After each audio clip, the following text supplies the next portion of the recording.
കൃപാസനത്തിൽ പോയിട്ടുള്ളവരും പോകാൻ ആഗ്രഹിക്കുന്നവരുമായിട്ടുള്ള ആളുകളായിരിക്കും ഈ വീഡിയോ കാണുന്നത്. ഇതിൽ ഞാൻ പോയിട്ടുള്ള എൻ്റെ എക്സ്പീരിയൻസും അവിടെ നിന്ന് എനിക്ക് ലഭിച്ചിട്ടുള്ള അനുഗ്രഹങ്ങളുമൊക്കെയാണ് ഈ വീഡിയോയിൽ ഷെയർ ചെയ്യുന്നത്. ഒത്തിരി ആളുകൾ ഒത്തിരി അനുഗ്രഹങ്ങൾ പ്രാപിച്ചിട്ടുള്ള ഒരു സ്ഥലമാണ് കൃപാസനം. അത് മാതാവിൻ്റെ കൃപ ഒത്തിരി നിറഞ്ഞു നിൽക്കുന്ന ഭയങ്കര പോസിറ്റിവിറ്റിയുള്ള ഒരു പ്ലേസാണ് കൃപാസനം.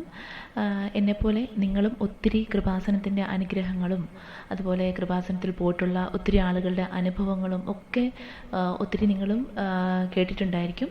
അതുപോലെ ഞാനും കേട്ടിട്ടുണ്ട്. കൃപാസനത്തിൽ ഒത്തിരി ആളുകൾ പോയിട്ടുള്ളവരും അവർക്ക് അവിടെ നിന്ന് ലഭിച്ചിട്ടുള്ള ഒരു പോസിറ്റീവായിട്ടുള്ള ലൈഫിൽ ആ ഒരു പോസിറ്റിവിറ്റിയൊക്കെ ലൈഫിൽ റിഫ്ലക്റ്റ് ആയിട്ടുള്ള ഒത്തിരി സ്റ്റോറീസ് ഞാനും കേട്ടിട്ടുണ്ടായിരുന്നു. പക്ഷേ അപ്പോഴൊന്നും എനിക്ക് പോകാനുള്ള ഒരു സാഹചര്യം ഉണ്ടായിരുന്നില്ല. പോകണമെന്നുണ്ട്, പക്ഷേ എങ്ങനെ പോകും? ഒത്തിരി എന്നെ ബാക്ക്വേർഡ് വലിക്കുന്ന കുറേ കാര്യങ്ങളുണ്ടായിരുന്നു. പോകാൻ പറ്റുമോ? യാത്ര എങ്ങനെയൊക്കെ ആയിരിക്കും? എങ്ങനെ പോകണം? അങ്ങനെ ഒത്തിരി ക്വസ്റ്റ്യൻസ് എല്ലാവരെയും പോലെ എൻ്റെ മനസ്സിലും വന്നു. അപ്പം അതിന് പോകണമെന്നുണ്ട്, പക്ഷേ അതങ്ങനെ മനസ്സിൽ തന്നെ ഇരുന്നു. പോകണം എന്നുള്ള കാര്യം മനസ്സിൽ തന്നെ ഇരുന്നു. ഒത്തിരി പേരുടെ അനുഗ്രഹങ്ങളൊക്കെ കേട്ടിട്ടുണ്ട്. ഒത്തിരി ആളുകൾക്ക് ലൈഫിൽ ഒത്തിരി ചേഞ്ച് വന്ന കഥകളും ഒക്കെ ഞാനും ഒത്തിരി കേട്ടിട്ടുണ്ടായിരുന്നു. പക്ഷേ പോകാനായിട്ട് എന്തോ പറ്റിയിരുന്നില്ല. അങ്ങനെ ഒരു ദിവസം നിൽക്കുമ്പോഴാണ് ഒരു വെക്കേഷൻ വന്നത്. നമുക്ക് ഓഫീസിലൊരു ഹോളിഡേ അടുപ്പിച്ച് 2-3 ദിവസം ഹോളിഡേ ഉണ്ടായിരുന്നു. അങ്ങനെ ഞാൻ എൻ്റെ നേറ്റീവ് പ്ലേസിലോട്ട് പോയി. അപ്പോൾ അവിടെ എൻ്റെ പേരൻസ് ഉണ്ട്. അവിടെ അപ്പം ചെന്നപ്പം ജസ്റ്റ് മമ്മിയുടെ അടുത്ത് ഇങ്ങനെ കാഷ്വൽ ടോക്കിനിടയ്ക്ക് മമ്മി ഇങ്ങനെ ജസ്റ്റ് ഒത്തിരി ആൾക്കാരുടെ എക്സ്പീരിയൻസ് ഒക്കെ ഇങ്ങനെ ഷെയർ ചെയ്യും. സാധാരണ നമ്മളിങ്ങനെ സംസാരിക്കും. ഒരു യൂഷ്വലി ഉള്ള ഒരു കോൺവെർസേഷനിൽ നമ്മൾ ഒത്തിരി ആളുകളുടെ എക്സ്പീരിയൻസ് ഒക്കെ ഷെയർ ചെയ്യും. നാട്ടിലുള്ള ആളുകൾ, മമ്മിയുടെ ഫ്രണ്ട്സ് ആയിട്ടുള്ള ആളുകൾ, പിന്നെ നമ്മുടെ റിലേറ്റീവ്സ്, അങ്ങനെ ഒത്തിരി ആളുകളുടെ കാര്യങ്ങളൊക്കെ നമ്മളിങ്ങനെ ഡിസ്കസ് ചെയ്യും. അപ്പോൾ അങ്ങനെ ഡിസ്കസ് ചെയ്യുന്ന ടൈമിലെല്ലാം മമ്മി ഇങ്ങനെ ഒത്തിരി പേരുടെ മമ്മിയുടെ ഒരു ഫ്രണ്ടിൻ്റെ മകള് ഓൺലൈനായിട്ട് ഉടമ്പടി എടുത്തതാണ്. അപ്പം പുള്ളിക്കാരത്തിക്ക് വെളിയിലോട്ട് പോകുന്നതിനൊക്കെ ഒത്തിരി തടസ്സങ്ങളുണ്ടായിരുന്നു, എബ്രോഡ് പോകാനായിട്ട്. അപ്പം അതെല്ലാം ഒത്തിരി തടസ്സങ്ങളുണ്ടായിരുന്നു. എക്സാംസൊക്കെ എഴുതിയിട്ടൊന്നും ക്ലിയർ ആവുന്നുണ്ടായിരുന്നില്ല. അപ്പോൾ പുള്ളിക്കാരത്തി ഇങ്ങനെ കൃപാസനത്തിൽ ഉടമ്പടി എടുത്തു. അപ്പോൾ അത്ഭുതകരമായിട്ട് അടുത്ത നെക്സ്റ്റ് അറ്റംപ്റ്റിൽ തന്നെ ആ എക്സാം ക്ലിയറായി. പുള്ളിക്കാരത്തി എബ്രോഡ് പോയി. അങ്ങനെ ഒരു സ്റ്റോറി കേട്ടു. പിന്നെ നമ്മുടെ വീടിനടുത്ത് തന്നെ ഒരാൾ, അവർക്ക് വീടിൻ്റെ അങ്ങോട്ടുള്ള വഴി കിട്ടുന്നില്ലായിരുന്നു. അപ്പം അതെന്തൊക്കെയോ കുറേ തടസ്സങ്ങൾ, വഴി അവരുടെ വീട്ടിലോട്ട് ലഭിക്കുന്നില്ലായിരുന്നു. അങ്ങനെ അവരുടെ അമ്മ കൃപാസനത്തിൽ പോയി ഉടമ്പടി എടുത്തു. അവർക്കും ഉടനെ തന്നെ എന്ന പോലെ അവർക്കും അവരുടെ വീട്ടിലോട്ടുള്ള ഒരു നല്ലൊരു വഴി, അത് ഞാനിങ്ങനെ പോണ വഴി തന്നെ കണ്ടായിരുന്നു. അപ്പോൾ മമ്മിയോട് ഞാൻ ചോദിച്ചു, അങ്ങനെ ഒരു പുതിയൊരു വഴി അവിടെ വന്നിട്ടുണ്ടല്ലോ. അന്നേരം മമ്മി പറഞ്ഞത് അവരിങ്ങനെ കൃപാസനത്തിൽ പോയായിരുന്നു, അങ്ങനെ അവരവിടെ ഉടമ്പടി എടുത്തു.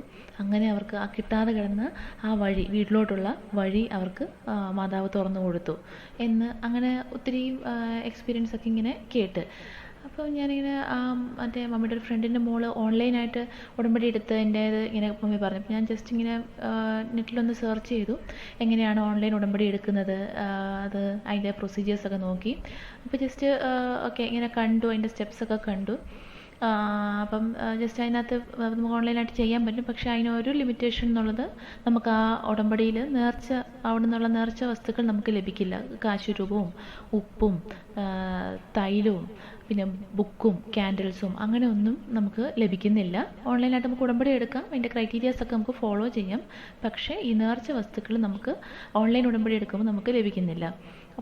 അപ്പോൾ അതെനിക്കൊരു കൺസേൺ ആയിരുന്നു. അപ്പോൾ ഞാൻ ഓർത്താ ഓക്കെ, എൻ്റെ നേറ്റീവ് പ്ലേസ് പാലയാണ്. അപ്പം അവിടെ നിന്ന് നമുക്ക് പോസിബിളാണ് പോകുക എന്നുള്ളത്.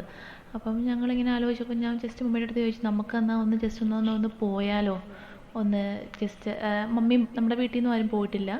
അപ്പോൾ ഒത്തിരി ആൾക്കാർ ഇങ്ങനെ പോകുന്നുണ്ട്, നമുക്ക് ഒന്ന് ജസ്റ്റ് ഒന്ന് പോകാൻ ട്രൈ ചെയ്താലോ എന്നിങ്ങനെ പറഞ്ഞു. അപ്പോൾ മമ്മി പറഞ്ഞു ഓക്കെ. മമ്മി എപ്പോഴും എല്ലാ കാര്യങ്ങളും എൻ്റെ കൂടെ എന്നെ സപ്പോർട്ട് ചെയ്ത് നിൽക്കുന്ന ഒരാളാണ്.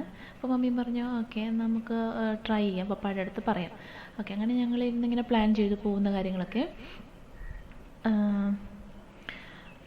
അങ്ങനെ പ്ലാൻ ചെയ്തു. അപ്പം എങ്ങനെ പോകുമെന്നുള്ള ഒരു ക്വസ്റ്റ്യൻ ഞങ്ങൾക്ക് മുമ്പിലുണ്ടായിരുന്നു. അപ്പം നമ്മൾ ഓൺ വെഹിക്കിളിന് പോയാലും ഡ്രൈവ് ചെയ്ത് അത്രയും ദൂരം പോകുന്നതിൻ്റെ ഒരു ബുദ്ധിമുട്ട്, പപ്പയ്ക്കാണെങ്കിൽ അത്രയും ലോങ് ഡിസ്റ്റൻസ് വണ്ടി ഓടിച്ച് പോകാനും ഇത്തിരി പാടുണ്ട്. അപ്പോൾ ഡ്രൈവറിനെ വിളിച്ച് ആരെങ്കിലും ഒരാളെ വിളിച്ച് പോയാലോ എന്നും നമ്മളിങ്ങനെ പറഞ്ഞു. അപ്പം എല്ലാവരും പറയുന്നുണ്ട് നമ്മൾ വണ്ടി പിടിച്ച് പോയാലും അത്രയും ടൈം അവരവിടെ വെയിറ്റ് ചെയ്ത് നിൽക്കണം, അത് അവർക്ക് ഒത്തിരി പാടായിരിക്കും എന്ന് ഒരു സജഷൻ എല്ലാവരും പറയുന്നുണ്ട്. പിന്നെ ബസ്സിനാണെങ്കിൽ പോകാം എന്ന് ജസ്റ്റ് ഒത്തിരി പേര് സജസ്റ്റ് ചെയ്തു. ബസ്സിന് കുഴപ്പമില്ല, നമുക്ക് നേരെ ആലപ്പുഴ ബസ് കിട്ടും, അവിടുന്ന് കൃപാസനം പോകാനായിട്ട് എളുപ്പമുണ്ട്. ഞങ്ങളിങ്ങനെ എന്നാൽ ഓക്കെ ബസ്സിന് എന്നാൽ പോകുന്നതിനെ പറ്റി നമുക്ക് ചിന്തിക്കാം, ഓക്കെ നമുക്ക് അങ്ങനെ എന്നാൽ പ്ലാൻ ചെയ്യാമെന്നൊക്കെ പറഞ്ഞ് അപ്പോൾ ബസ്സിന് പോകുന്ന കാര്യങ്ങൾ ആലോചിച്ചു. അപ്പം KSRTC ഏർലി മോർണിംഗ് തന്നെ KSRTC ആ വഴി തന്നെ പാസ് ചെയ്യുന്നുണ്ട്. അപ്പോൾ നമ്മൾ KSRTCക്ക് പോകാം എന്ന് ഒരു ഡിസിഷൻ എടുത്തു. അപ്പം എനിക്കൊരു മോളുണ്ട്, അവൾക്ക് 2 വയസ്സ്. അപ്പോൾ കുഞ്ഞിനെയും കൊണ്ട് പോകുമ്പോൾ പാടുണ്ടോ എന്ന് ഒക്കെ ഒരു കൺസേൺ ഉണ്ടായിരുന്നു.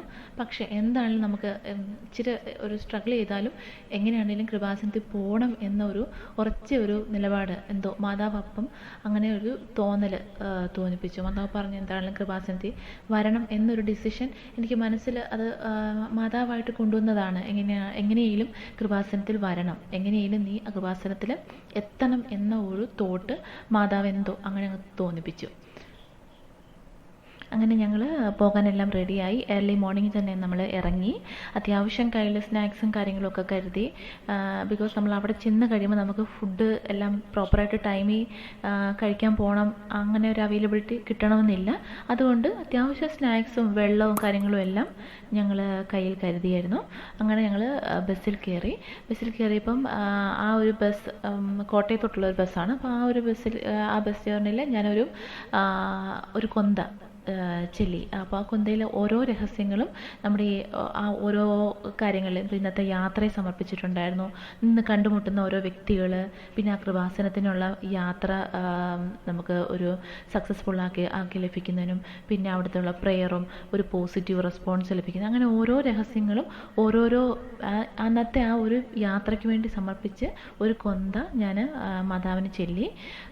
അങ്ങനെ ആ ഒരു യാത്ര നമ്മൾ കോട്ടയത്തെത്തി. കോട്ടയത്ത് നിന്ന് ആലപ്പുഴ ബസ്സിന് കയറി. എന്തുകൊണ്ട് അതുവരെയുള്ള ആ യാത്രകളും എല്ലാം അങ്ങ് സ്മൂത്തായിരുന്നു. അങ്ങനെ ആലപ്പുഴ ബസ്സിൽ കയറി നല്ലൊരു ജേർണി ആയിരുന്നു. അങ്ങനെ ഏർലി മോർണിംഗോടെ ആയതുകൊണ്ട് നല്ലൊരു ഫ്രഷ് ആയിട്ടുള്ള ഒരു യാത്ര തന്നെയായിരുന്നു അത്. അങ്ങനെ ആലപ്പുഴ ബസ്സിൽ കയറി നമ്മൾ അവിടെ ഡെസ്റ്റിനേഷനിലെത്തി. അവിടെ നിന്ന് ഒരു കുറച്ച് ദൂരം ഓട്ടോയിലും കൂടെ പോകാനുണ്ടായിരുന്നു. അങ്ങനെ ഞങ്ങൾ അവിടെ നിന്ന് ഒരു ഓട്ടോയിൽ കൃപാസനത്തിൻ്റെ ഫ്രണ്ടിൽ വന്ന് ഇറങ്ങി. അപ്പം നമ്മൾ അവിടെ നിന്നാണ് പിന്നെ ബ്രേക്ക്ഫാസ്റ്റൊക്കെ കഴിച്ചത്. കഴിച്ച് കഴിഞ്ഞിട്ട് നമ്മൾ കൃപാസനത്തിൻ്റെ ആ ഒരു എൻട്രൻസിലോട്ട് ചെന്നു.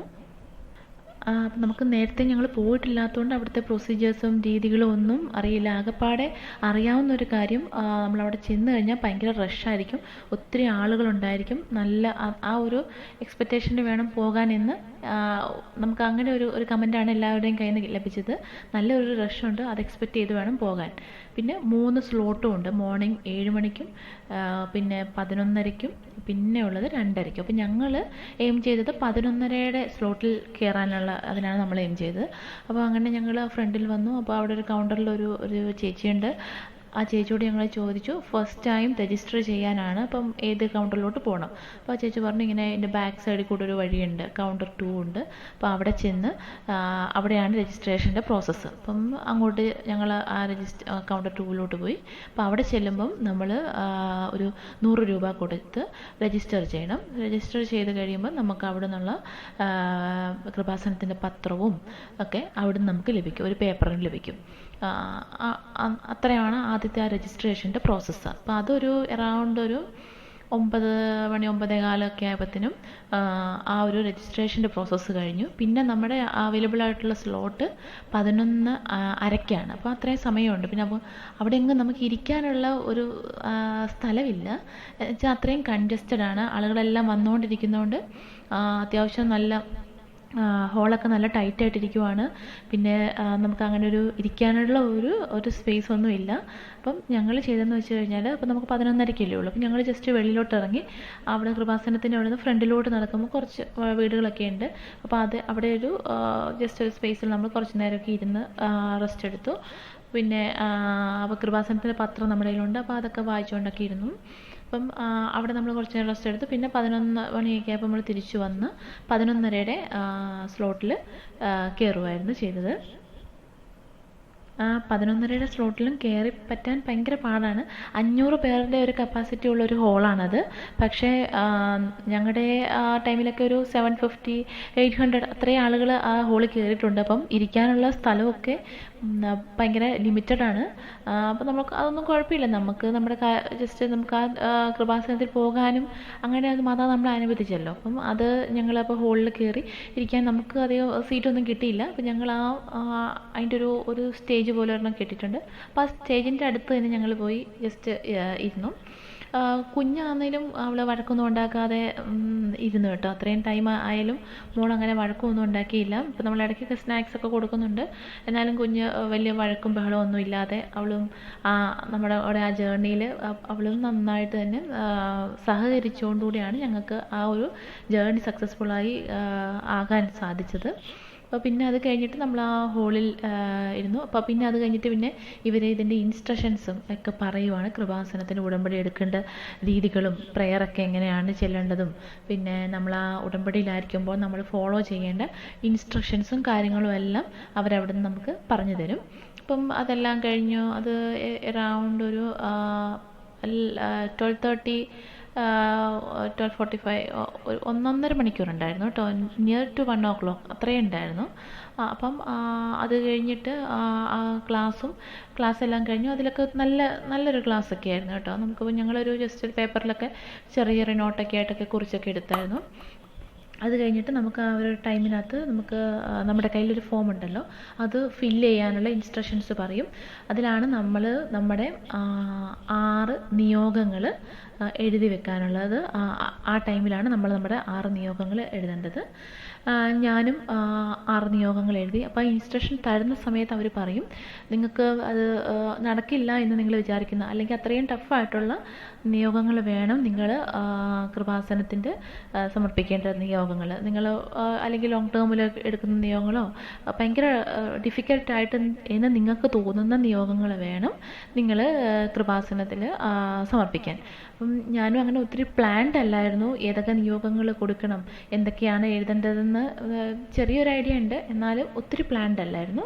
അപ്പോൾ ഒരു ഇങ്ങനെ ടഫായിട്ടുള്ള അല്ലെങ്കിൽ ഡിഫിക്കൽട്ടായിട്ട് നമുക്ക് തോന്നുന്ന ലൈഫിലെ കാര്യങ്ങളൊക്കെ ആണ് നിയോഗങ്ങൾ സമർപ്പിക്കേണ്ടതെന്ന് ഞാൻ ജസ്റ്റ് ഒരു മിനിറ്റ് അങ്ങനെ ആലോചിച്ച് എൻ്റെ 6 നിയോഗങ്ങൾ ആ ഒരു മൊമെൻറ്റിൽ ഞാനും എഴുതി അവിടെ സമർപ്പിച്ചു. ആലോചിച്ചിട്ടൊക്കെയാണ് എഴുതിയത്. അപ്പോൾ എനിക്കറിയാം ഓക്കെ ഇത് ഇച്ചിരി ടൈം കൺസ്യൂമിങ് ആയിട്ട് നടക്കേണ്ടുന്ന കാര്യങ്ങളാണ്, കുറച്ച് ടൈം എടുക്കും. ഓക്കെ എന്നാലും കുഴപ്പമില്ല, സമർപ്പിക്കാം നിയോഗമായിട്ട് അത് എഴുതി സമർപ്പിക്കാമെന്ന് എഴുതി. ഞാനും ആ നിയോഗങ്ങൾ സമർപ്പിച്ചു അവിടെ എഴുതി. പിന്നെ രജിസ്ട്രേഷൻ്റെ പ്രോസസ്സും എല്ലാം ആ ക്ലാസ്സും ആ സെഷനും എല്ലാം കഴിഞ്ഞു. അത് കഴിഞ്ഞിട്ട് അവർ നമ്മൾ ഇറങ്ങുമ്പം നമ്മൾ കൗണ്ടർ നമ്പർ 8 പോകണമെന്ന് ആണ് അടുത്ത ഇൻസ്ട്രക്ഷൻ. അപ്പം നമ്മൾ ആ ക്ലാസ്സും എല്ലാം കഴിഞ്ഞിട്ട് നമ്മൾ കൗണ്ടർ 8 പോവുക.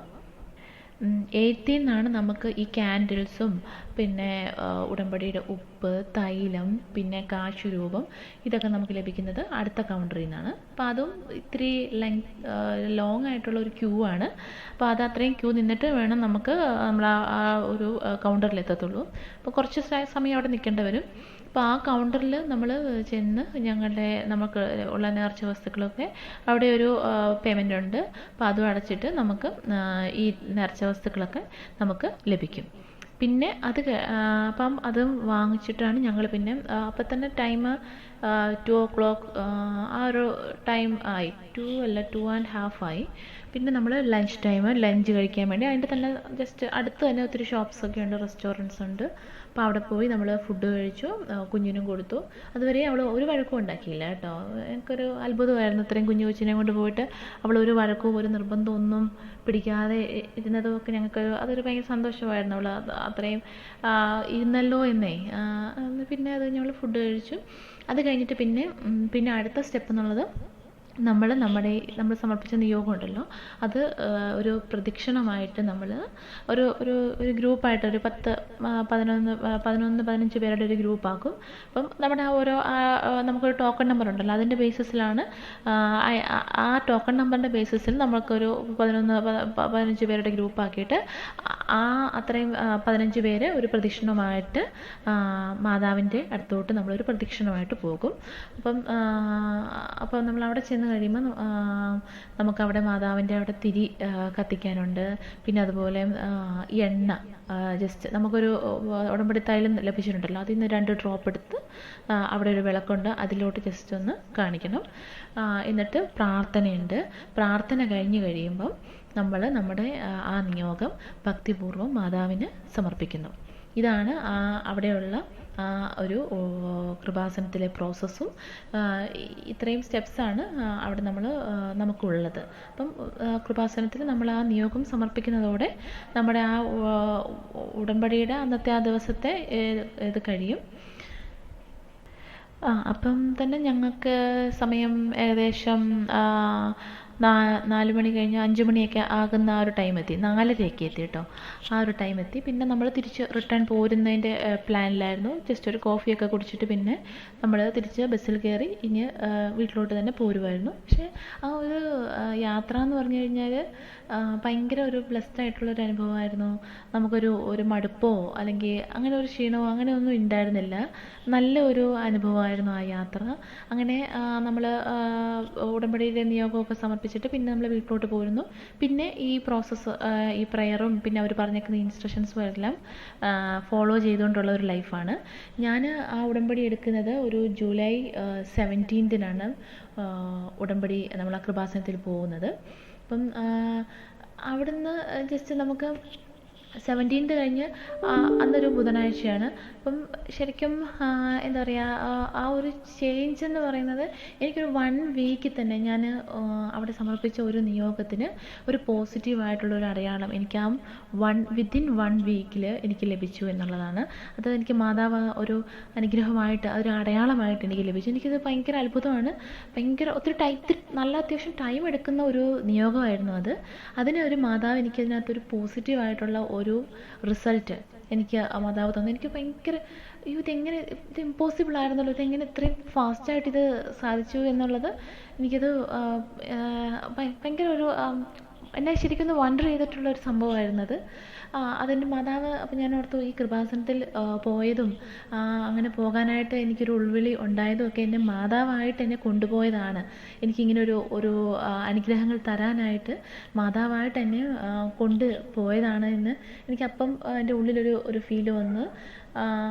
പിന്നെ നമുക്ക് ലൈഫിലാണെങ്കിൽ തന്നെ എല്ലാം ഭയങ്കര ഒരു പോസിറ്റിവിറ്റി പോലെ എനിക്ക് ഫീൽ ചെയ്യുന്നു. ചെയ്യുന്ന കാര്യങ്ങളൊക്കെ ഭയങ്കര സക്സസ് ആവുന്നു. പിന്നെ എല്ലാത്തിലും ഒരു പോസിറ്റിവിറ്റിയും ഒരു ഹാപ്പിനെസ്സും അങ്ങനെ ഒരു മൊത്തത്തിലെ ഒരു ചേഞ്ച് ലൈഫിൽ ഒരു മൊത്തത്തിലെ ഒരു ഇതിൻ്റെ എല്ലാം ഒരു റിഫ്ലക്ഷൻ പോലെ എനിക്ക് ഫീൽ ചെയ്യുന്നുണ്ടായിരുന്നു. അത് കഴിഞ്ഞു ഇങ്ങനെ ദിവസങ്ങളൊക്കെ പോകുന്നു. പിന്നെ എൻ്റെ രണ്ടാമത് ഞാൻ എഴുതിയ ഒരു നിയോഗം ഉണ്ടായിരുന്നു. അതും നല്ല ടൈം എടുക്കുന്ന ഒരു നിയോഗമായിരുന്നു. അതിലും മാതാവ് അത്ഭുതകരമായിട്ട് പ്രവർത്തിച്ചിട്ട് എനിക്കൊരു ആ നിയോഗം മാതാവ് ഞങ്ങൾക്ക് സാധിച്ചു തന്നു. അതിൻ്റെ പ്രോസസ്സൊക്കെ നടന്നുകൊണ്ടിരിക്കുന്നു. അത് ഞാൻ വഴിയെ പറയാം. അതിൽ മാതാവ് നമ്മളെ സമർത്ഥമായിട്ട് അനുഗ്രഹിക്കുകയാണ് ചെയ്തത്. ഞങ്ങൾക്ക് സ്വപ്നം കാണാൻ പറ്റാത്ത ഒരു സംഭവം അത് മാതാവ് നമുക്കായിട്ട് നൽകി. കംപ്ലീറ്റ് ആയില്ല, പ്രോസസ്സിങ് നടക്കുന്നതേ ഉള്ളൂ. അതിൻ്റെ ഓരോ പ്രോസസ്സിൻ്റെ ഓരോ സ്റ്റെപ്പായിട്ട് പോകുന്നു. പക്ഷെ അതും ഞാൻ ഇപ്പോഴും ഓർക്കും, ഭയങ്കര നമ്മളത് വീട്ടിലാണെങ്കിൽ എല്ലാവരും പറഞ്ഞു, ഇതെങ്ങനെ ഇത്രയും ഫാസ്റ്റായിട്ട് ഇതിങ്ങനെ നടന്ന് നമുക്കൊരു പ്ലാനേ ഉണ്ടായിരുന്നുള്ളൂ, പക്ഷേ ഇത് ദൈവമായിട്ട് കൊണ്ടു തന്നാണല്ലോ, ഇതെങ്ങനെയാണ് ഇത്രയും ഫാസ്റ്റായിട്ട് നടന്നതെന്നൊക്കെ പറഞ്ഞ് എല്ലാവരും തന്നെ ഇങ്ങനെ പറയുന്നുണ്ട്. അപ്പം ഇപ്പോൾ ഹസ്ബൻഡിൻ്റെ വീട്ടിലാണെങ്കിൽ പോലും അവിടുത്തെ പേരൻസും ഹസ്ബൻഡും ഒക്കെ പറയുന്നുണ്ട് ഇത് കൃപാസനത്തിൽ പോയതിൻ്റെ ആ ഒരു അനുഗ്രഹമാണ്, അല്ലാതെ നമുക്കിത് ഒരിക്കലും ലഭിക്കുന്നതല്ല, നമ്മുടെ ബുദ്ധിക്കും ചിന്തയ്ക്കും അതീതമായിട്ടുള്ള ഒരു കാര്യമാണിത്, ഇത്രയും നമുക്കൊരു അനുഗ്രഹം ലഭിച്ചല്ലോ എന്ന് ഞങ്ങളുടെ ഫാമിലിയും നമ്മളെ അറിയാവുന്നവരും ഒക്കെ ഒരു അത്ഭുതത്തോടെയാണ് പറഞ്ഞത്. ഒരു നല്ലൊരു അനുഗ്രഹമാണല്ലോ ഇത് എന്ന് പറഞ്ഞു. അത് ഞാൻ പറയാം. അനുഗ്രഹം നമുക്ക് ആ ലഭിച്ച അനുഗ്രഹം ഉറപ്പായിട്ടും നിങ്ങളുമായിട്ട് ഞാൻ ഷെയർ ചെയ്യും. പിന്നെ ഞാൻ മൂന്നാമത് എഴുതിയ ഒരു നിയോഗം ഉണ്ടായിരുന്നു. അതിലും മാതാവിനൊരു പോസിറ്റീവായിട്ടുള്ള ഒരു ഒരു ഒരു റിഫ്ലക്ഷൻ മാതാവ് എനിക്ക് തന്നു. ആ മാതാവിൻ്റെ ആ ഒരു അനുഗ്രഹങ്ങൾ തരാനാണ് മാതാവിനെ ഫോഴ്സ്ഫുള്ളി കൃപാസനത്തിൽ എത്തിച്ചതെന്ന് ഞാൻ ഇപ്പോഴും സ്ട്രോങ് ആയിട്ട് വിശ്വസിക്കുന്നു. ഒരുപക്ഷെ ഞാൻ കൃപാസനത്തിൽ പോയില്ലായിരുന്നെങ്കിൽ എനിക്ക് ഈ അനുഗ്രഹങ്ങളൊക്കെ എനിക്ക് കയ്യെത്താത്ത ദൂരത്തിലായിരുന്നു. പക്ഷെ എനിക്ക് അത് പോസിബിൾ ആക്കി തന്നത് എനിക്ക് ഒത്തിരി ഇഷ്ടമുള്ള എൻ്റെ മാതാവ് തന്നെയാണ്. പിന്നെ ഞാൻ സമർപ്പിച്ച നിയോഗങ്ങൾ മറ്റുള്ളവർക്ക് വേണ്ടിയും നമ്മൾ നിയോഗം സമർപ്പിക്കണം. നമ്മളുടെ തന്നെ കാര്യങ്ങൾ മാത്രമല്ല, മറ്റുള്ളവരുടെ കാര്യങ്ങൾ നമ്മൾ അഡ്രസ്സ് ചെയ്ത് അവിടെ നിയോഗത്തിൽ എഴുതണമെന്നുണ്ട്. അപ്പം മറ്റുള്ള രോഗസൗഖ്യത്തിനും അങ്ങനെയൊക്കെ ഞാൻ നിയോഗം എഴുതിയായിരുന്നു. അവർക്കൊക്കെ ഒരു ചേഞ്ച് കംപ്ലീറ്റ് ആയിട്ട് മാറിയില്ലെങ്കിൽ പോലും അവർക്കൊക്കെ അവരുടെ ആ ഒരു രോഗത്തിന് ഒരു വ്യത്യാസം, ഒരു പോസിറ്റീവായിട്ടുള്ള ഒരു ചേഞ്ച് കാണാൻ സാധിക്കുന്നുണ്ട്. മൊത്തത്തിലെ നമുക്ക് ആർക്കൊക്കെ വേണ്ടി ഞാൻ പ്രാർത്ഥിച്ചു അവരുടെയൊക്കെ ഒരു ലൈഫിലൊക്കെ ഒരു നിയോഗത്തിൽ സമർപ്പിച്ച് പ്രാർത്ഥിച്ച വ്യക്തികളുണ്ട്. അപ്പം അവർക്കൊക്കെ ഒരു പോസിറ്റീവായിട്ടുള്ള ഒരു സൈൻ മാതാവ് എല്ലായിടത്തും എനിക്ക് തരുന്നുണ്ട്. ആ ഒരു ചേഞ്ച് എനിക്ക് വിസിബിളായിട്ട് കാണാൻ സാധിക്കുന്ന ചേഞ്ചസാണ് എല്ലാവരിലും തന്നെ ഒരു റിഫ്ലക്റ്റ് ആയിട്ടുള്ളത്. അപ്പം മാതാവിൻ്റെ ആ ഒരു അനുഗ്രഹം, മാതാവിൻ്റെ ആ ഒരു പ്രസൻസ് എനിക്ക് ഫീൽ ചെയ്യുന്നുണ്ട്. അപ്പം ഞാൻ എപ്പോഴും ഓർക്കും ആ കൃപാസനത്തിൽ പോകാനായിട്ട് ഉണ്ടായ ആ ഒരു ഡിസിഷൻ. കുറച്ച് കാര്യങ്ങളൊക്കെ എന്നെ പുറകോട്ട് വലിച്ചെങ്കിൽ പോലും കൃപാസനത്തിൽ പോകുക എന്ന എൻ്റെ ആ ഒരു ഡിസിഷൻ എനിക്ക് അത് ഒത്തിരി അനുഗ്രഹമായിട്ട് ഇപ്പോൾ ഫീൽ ചെയ്യുന്നുണ്ട്. മാതാവ് തന്നെയാണ് എന്നെ കൈപിടിച്ചുകൊണ്ട് കൃപാസനത്തിലേക്ക് എത്തിച്ചത്. ആ കൃപാസനത്തിൽ ചെന്നിട്ടുള്ള എൻ്റെ ഒരു മൊമെൻ്റ് എന്നുള്ള എൻ്റെ ഒരു ലൈഫിൽ എനിക്ക് എല്ലാ കാര്യങ്ങളിലും ആ ഒരു പോസിറ്റിവിറ്റിയും മാതാവിൻ്റെ ആ ഒരു അനുഗ്രഹങ്ങളും എനിക്ക് ലഭിച്ചിട്ടുണ്ട്. അതെല്ലാം എനിക്ക് എന്താ പറയുക, എൻ്റെ ബുദ്ധിക്കും എൻ്റെ ആ കഴിവിനും അതിനപ്പുറമുള്ള ഒരു ബ്ലെസ്സിങ് ആണ് എനിക്ക് മാതാവിൻ്റെ സൈഡിൽ നിന്ന് ലഭിച്ചത്. എനിക്ക് പേഴ്സണലി മാതാവിൻ്റെ അടുത്ത് ഒത്തിരി അറ്റാച്ച്മെൻ്റ് ഉണ്ട്. മാതാവിനോടാണ് ഞാൻ കൂടുതലും എല്ലാ കാര്യങ്ങളും മാതാവ് ത്രൂ ആണ് ഞാൻ സാധാരണ ചെയ്യാറുള്ളത്. എനിക്ക് മാതാവിനായിട്ടൊരു പ്രത്യേക ഒരു അറ്റാച്ച്മെൻറ്റ് എപ്പോഴും തന്നെ ഉണ്ട് കേട്ടോ. പക്ഷേ ഈ കൃപാസനത്തിൽ പോയിട്ടുള്ള എൻ്റെ ആ ഒരു ലൈഫിലെ ഒരു ചേഞ്ച് എന്നുള്ളത് എന്താ പറയുക, എനിക്കിപ്പോഴും വിശ്വസിക്കാൻ കഴിയാത്തത്ര അനുഗ്രഹങ്ങളാണ് മാതാവ് എനിക്ക് അവിടെ നിന്ന് തന്നിട്ടുള്ളത്. എന്നെ കേൾക്കുന്ന നിങ്ങൾ എല്ലാവർക്കും മാതാവിൻ്റെ ആ ഒരു അനുഗ്രഹങ്ങളും അടയാളങ്ങളും നിങ്ങളുടെ ജീവിതത്തിലും ലഭിക്കട്ടെ. കൃപാസനത്തിൽ നമുക്ക് ആ ഉടമ്പടിയിൽ വിശ്വസ്തരായിരിക്കാം. നമ്മൾ സമർപ്പിച്ചിട്ടുള്ള ആ നിയോഗങ്ങളിൽ മാതാവ് ഉറപ്പായിട്ടും ഇടപെടും. നമ്മൾ ചെയ്യേണ്ട ഒരു കാര്യം, നമ്മൾ വിശ്വസ്തരായിട്ട് ആ ഉടമ്പടിയുടെ നിയമങ്ങളും നിബന്ധനകളും എല്ലാം കറക്റ്റായിട്ട് പാലിക്കുക. നമ്മളോട് ചെയ്യാൻ പറഞ്ഞിട്ടുള്ള കാര്യങ്ങളെല്ലാം കറക്റ്റായിട്ട് ചെയ്യുക.